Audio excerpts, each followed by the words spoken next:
Eme îro qala nivîskarekî Kurd bikin. Nivîskarekî girtî. Kî ye ew? Welat Esen. Welat Esen kî ye? Ew di sala 1973 de li Dêrika Çayê Mazî hatiye dinyayê.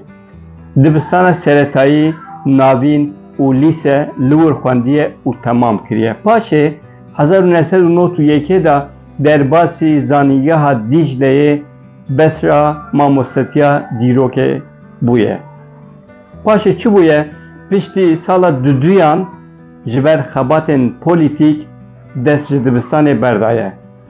û jiyana wî wisa dewam kiriye. Di sala 1995 de li İzmîrê hatiye girtin. Ji wê rojê de Welat Esen girtiye. Heta anha sê pirtûkê wî derketine, ev alî me eleqedar ke û ji ber ku ev alî nûçe ye û tiştekî nû ye. Pirtûka wî ya yekem bi navê Evro, ev xerîbî di sala 2021 de ji weşanên sor derket. Çima?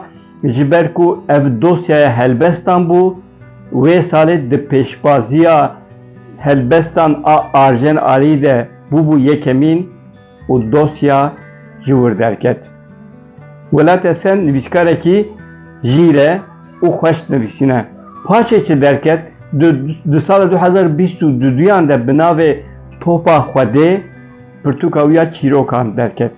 Çîrokên wî jî xweşikin. û niha pirtûka wî ya helbestan bi navê Siwarên Dêmanî siyasêdaran ji weşanên Aryen derket. Bi vê pirtûkê anha ew mêvanê me yê sê deqayan e. Em ê ji pirtûkê çarînek bixwînin yê din êdî ji bo we. Em min ê nan û xwê li ser çongê sonda me bi çarçiraya birîndar ku ji kengê ve çav li rê û li bendamayîna vê mizgînê. Me ne sond li erdê hişt û ne mizgîn bêxwedî. Belê Welat Esen ji sala 1995 ve girtiye.